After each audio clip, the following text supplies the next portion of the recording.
पहलगाम आतंकी हमले ने पूरे भारत को झकझोर कर रख दिया है। लेकिन इस हमले की सबसे खौफनाक बात यह थी कि आतंकियों ने आम नागरिकों के बजाय भारत की एक और खास चीज को निशाना बनाया था।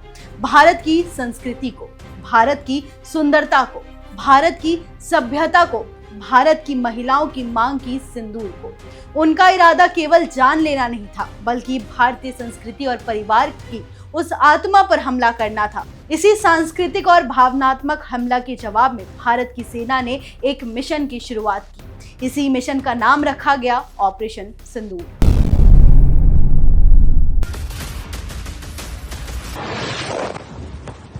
बाईस अप्रैल को जम्मू कश्मीर के पहलगाम में हुए हमले में 25 भारतीय नागरिकों और एक नेपाली नागरिक की हत्या कर दी गई।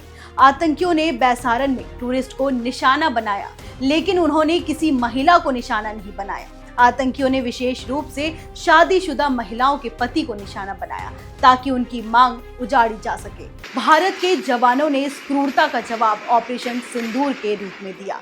इस नाम का चयन कोई साधारण सैन्य कोड नहीं था, बल्कि आतंकियों को उनकी भाषा में जवाब देना था।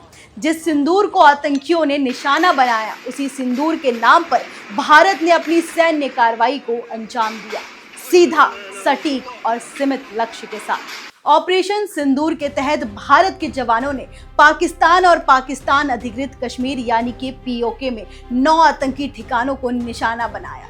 ये हमला ना तो पाकिस्तानी सेना के ठिकानों पर थे और ना ही नागरिकों पर।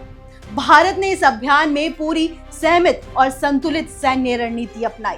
लक्ष्य केवल उन ठिकानों को नष्ट करना था जहां से भारत पर हमले की योजना बनाई गई थी। इस ऑपरेशन में भारत ने एक बार फिर ये दिखा दिया कि वो युद्ध नहीं, न्याय की राह पर चलता है। पाकिस्तान को ये संदेश साफ तौर पर मिल गया है कि भारत अब केवल कूटनीतिक तक सीमित नहीं रहेगा, बल्कि उसके पास सटीक सैन्य जवाब देने की भी पूरी क्षमता और इच्छा शक्ति है। भारत ने अंतर्राष्ट्रीय मंचों पर भी ये स्पष्ट कर दिया कि आतंकवाद को समर्थन देने वाले देशों को अब नतीजा भुगतना पड़ेगा। ऑपरेशन सिंदूर सिर्फ एक सैन्य कार्रवाई नहीं, बल्कि सांस्कृतिक और नैतिक जीत की शुरुआत है। आतंकियों ने जिस सिंदूर को मिटाने की कोशिश की, भारत ने उसी सिंदूर के नाम पर उनके अड्डों को खाक कर दिया।